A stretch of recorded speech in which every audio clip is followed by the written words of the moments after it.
मित्रों, जय सनातन, जय सनातन संस्कृति। आज मैं आपके सामने अपनी 2-3 बातें रखना चाहता हूँ शिक्षा को लेकर। हमारे भारत में जो शिक्षा पद्धति है वह पूर्णतः निजीकरण की ओर है।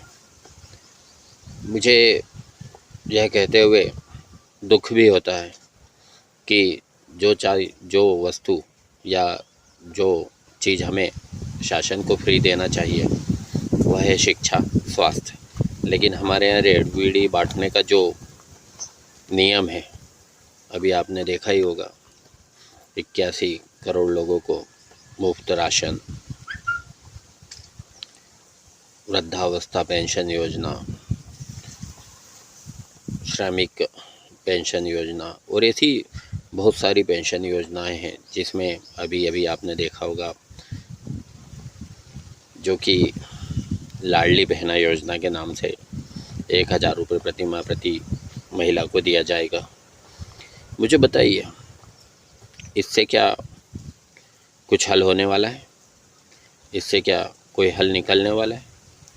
संभव तो नहीं है। फिर भी हम इस ओर ध्यान दे रहे हैं।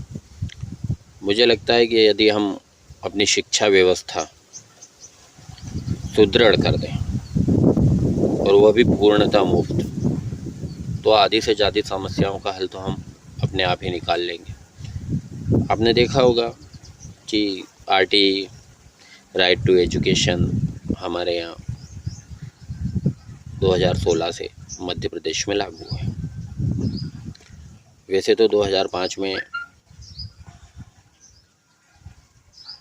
शिक्षा अधिनियम बना जो पूरे भारतवर्ष में लागू है, लेकिन 2016 से RTE का नियम हमारे यहाँ पर लागू है, जिसके तहत सरकार को अच्छी और मुफ्त शिक्षा देना है। तो सरकारें क्या कर रही है? 25% बच्चों को प्राइवेट स्कूलों में भर्ती करा रही है। मजाक है यार, हद हो गई है।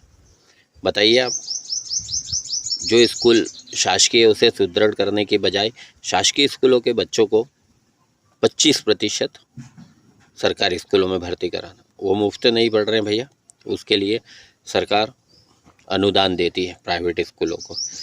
जो भी फीस उनकी तय है वह शासन देती है। यह तो अन्याय है। मुझे अच्छे से पता है, जब हम पढ़ते थे तब हमारे बेटमा का एक स्कूल है, कचहरी घाटी स्कूल। 8 हाल के रूप में लगता था। वो कमरे तो नहीं थे पर लंबे लंबे हाल थे जो पूरे खचाखच बच्चों से भरे होते थे। आज उसकी स्थिति इतनी दयनीय है कि वहाँ पर चद्दर शेड थे, टूट गए हैं, पूरे अस्त व्यस्त पड़े हैं। और बच्चों की संख्या उस समय जब हमारी छुट्टी होती थी तब वहाँ पर जैसे रोड जाम हो जाए ऐसा लगता था शाम को 4 बजे। लेकिन आज उसकी स्थिति इतनी दयनीय है कि वहाँ पर बच्चे ही नहीं हैं, जबकि आज वह मिडिल भी हो गया है। तो कई लोगों का ऐसा भी कहना होता है कि शासकीय शिक्षकों की वजह से वहाँ पर बच्चे नहीं आते। मुझे बताइए, शासकीय शिक्षक वेल ट्रेंड, कोई भी 8वीं 10वीं पास शिक्षक नहीं है, D.Ed B.Ed किए बगैर शिक्षक नहीं है। जिसको पढ़ाने की ट्रेनिंग दी गई है, जिसने D.Ed B.Ed किया है, एजुकेशन में डिप्लोमा किया है, वह यहाँ पढ़ा रहा है। लेकिन प्राइवेट स्कूल में 8वीं 10वीं 12वीं, बस यह है। कुछ मेजर डिफरेंस है जो हमारी शिक्षा में और प्राइवेट शिक्षा में। शासकीय स्कूलों में 2 कमरे 5 क्लास है, 2 शिक्षक 5 क्लास है। कई स्कूल ऐसे भी है जो एकल शिक्षक है और उनके इंफ्रास्ट्रक्चर के बारे में तो किसी से कुछ छुपा ही नहीं है। हम प्रयास कर रहे हैं कि हमारे स्कूलों में वह सब सुविधाएं हों जो प्राइवेट स्कूलों में होती है। प्राइवेट स्कूल इसलिए चल रहे हैं कि वहाँ पर चमक धमक है और हमारे विद्यालयों में चमक धमक नहीं है। तो हम सब, जैसे मान लीजिए एक उदाहरण देता हूँ कि एक छोटे से छोटा स्कूल और एक बड़े से बड़ा स्कूल। हमारे क्षेत्र में जो सबसे छोटा स्कूल है वो सरस्वती शिशु मंदिर है, जिसकी फ़ीस मात्र 5,000 रुपये या 7,000 रुपये साल है। और जो सबसे बड़ा स्कूल है वो दिल्ली इंटरनेशनल है, जिसकी फ़ीस 1 लाख से 1.5 लाख रुपये साल है। अगर ऐसे ही छोटे मोटे सभी स्कूलों को हम तय करें तो एवरेज 30,000 रुपये प्रति वर्ष सिर्फ ट्यूशन फीस के नाम पर स्कूल हमसे वसूल रहे हैं। साथ में कपड़े, ड्रेस और वो सब उनका वेतन होता है, ये सब भी मिला लिया जाए तो हम 40 से 45,000 रुपये वार्षिक औसतन हमारे बच्चों की पढ़ाई पर खर्च करते हैं।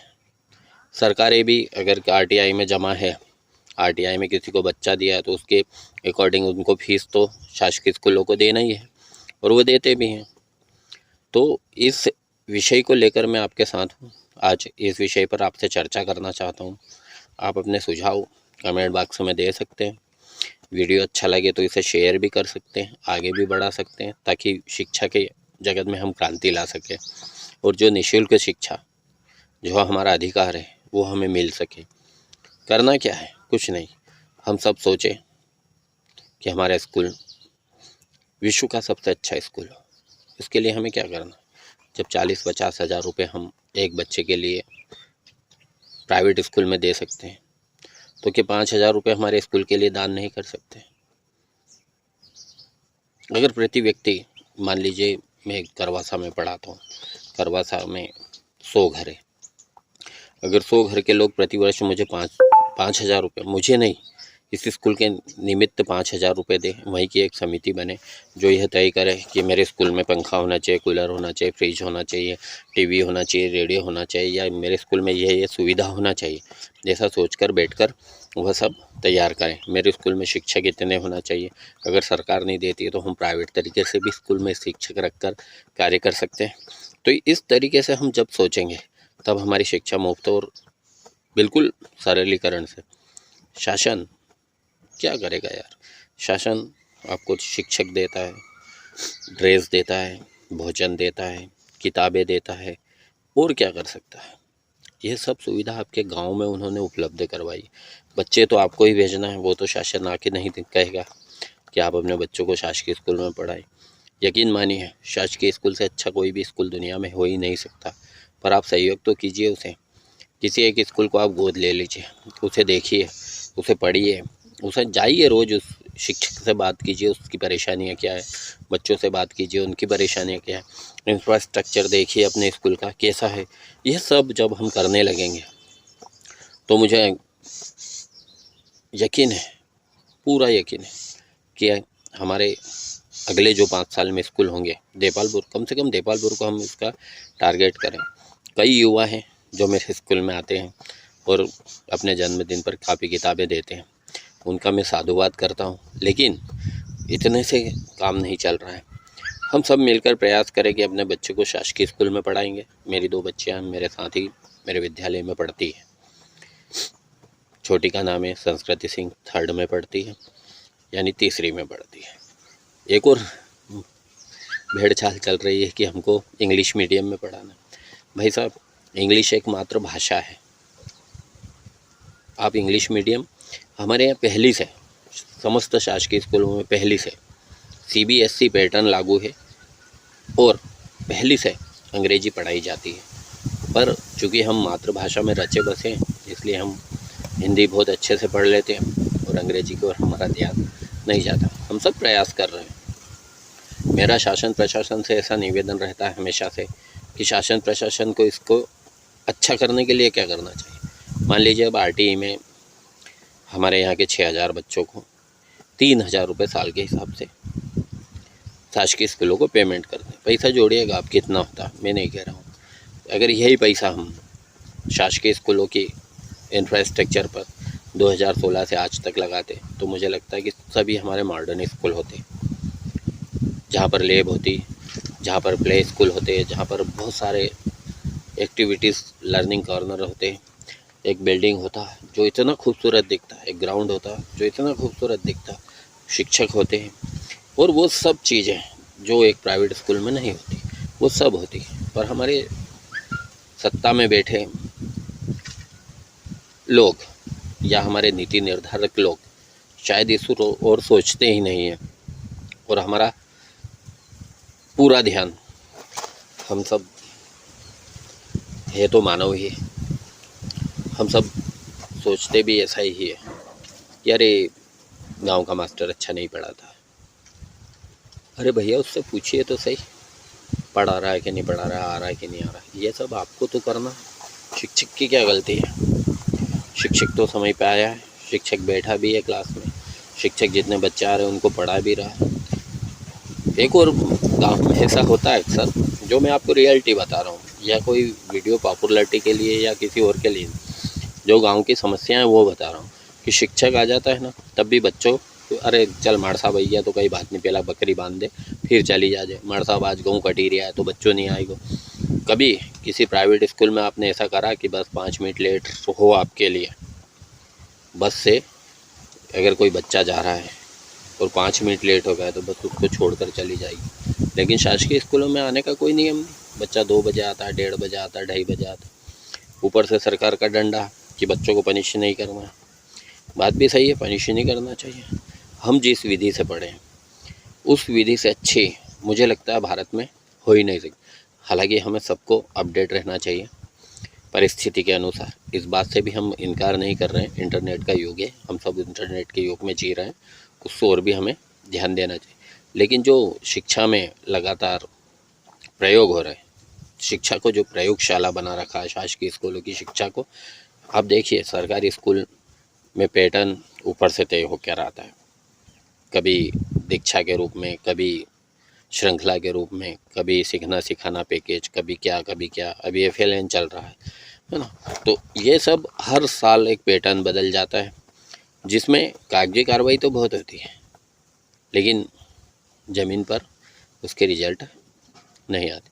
मेरा ऐसा करबद्ध निवेदन है नीति निर्धारकों से कि 5 साल तक एक ही पैटर्न रहने दें, और फिर देखिए मूलभूत आप देखेंगे कि जब EGS शुरू हुई थी, एजुकेशन गारंटी स्कीम, उसने प्रदेश को 3 बार शिक्षा में उत्कृष्ट सेवा का पुरस्कार दिलवाया।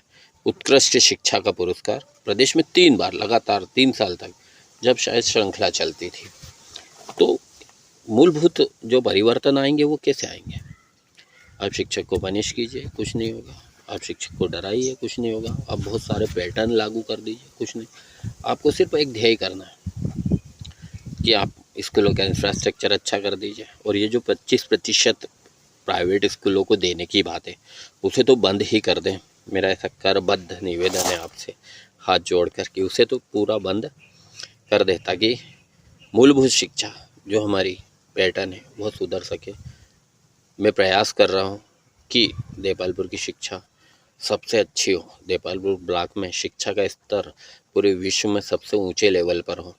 लेकिन उसके लिए आप सब भी हाथ बढ़ाइए, आगे आइए, अपने अपने गांव में स्कूलों पर ध्यान दीजिए, शिक्षकों से बात कीजिए, SMC के लोग बैठिए, साथ में शिक्षक बैठें, स्कूल की पूरे साल की योजना बनाइए, हम क्या क्या कर सकते हैं, क्या क्या अच्छा कर सकते हैं, इस विषय पर सोचें। हो सकता है कहीं शिक्षकों की भी गलती हो, मैं ऐसा नहीं कह रहा हूँ कि बिल्कुल भी शिक्षकों की गलती नहीं, पर शिक्षा अधिनियम 2005 में लागू कर दिया गया है। अगर उसे आप पढ़ेंगे तो आपको पता चलेगा कि शिक्षक इसमें निर्दोष है, पूरे दोष आपका ही है, क्योंकि 2005 में शिक्षा अधिनियम लागू कर कर सरकार ने दोनों हाथ खड़े कर कर आपको आपकी शिक्षा आपके सुपुर्द कर दी है। अब आप चाहें जैसे उसका उपयोग करें। तो आइए, देपालपुर की शिक्षा या देपालपुर के स्कूलों को फिर कोई भी CM राइज स्कूल की ज़रूरत नहीं लगेगी। मुझे ऐसा लगता है CM राइज स्कूल किसी भी समस्या का हल नहीं है। मुझे लगता है हर स्कूल को CM राइज स्कूल जैसा होना पड़ेगा, तब जाकर हम अपनी शिक्षा व्यवस्था को सुदृढ़ कर पाएंगे, निःशुल्क शिक्षा को जन जन तक पहुंचा पाएंगे। आइए मदद कीजिए सरकारी स्कूल का इंफ्रास्ट्रक्चर सुधारने में, वहाँ के शिक्षकों को, वहाँ के अपने बच्चों को सरकारी स्कूल में भेजना सिखाइए। मुझे पता है सरकारी स्कूल में जितने भी लोग पढ़े उन्होंने संघर्ष से कभी भी मुंह नहीं मोड़ा है, जबकि प्राइवेट स्कूलों के बच्चे जल्दी ही संघर्ष से हार जाते हैं। और अनर्गल कदम उठाते हैं। आप एक सर्वे के अनुसार तथ्य बता रहा हूँ आपको कि सरकारी स्कूल के पढ़े हुए बच्चे कभी भी आत्महत्या की ओर प्रेरित नहीं होते, जबकि 80% बच्चे आत्महत्या करने वालों में 80% लोग प्राइवेट स्कूल में पढ़े हुए लोग होते हैं जो संघर्षों से हार जाते हैं। तो आइए शिक्षा का स्तर बढ़ाते हैं, शासकीय स्कूलों को बहुत अच्छा बनाते हैं, शासकीय शिक्षकों की जिम्मेदारी निभाते हैं और अपने गांव के स्कूल को इस तहसील का सबसे अच्छा स्कूल बनाते हैं। आपके हर सुझाव के लिए, आपके छोटे से छोटे सहयोग के लिए हम सब आपके आभारी रहेंगे। आप सुझाव दीजिए, हम प्रयास करेंगे सुधारने का। जय सनातन, जय सनातन संस्कृति और निःशुल्क शिक्षा हम सबका अधिकार है। अगले वीडियो में आपसे बात करेंगे सामुदायिक स्वास्थ्य की, जो भी हमें निःशुल्क मिलना चाहिए। आज के लिए इतना ही। जय सनातन।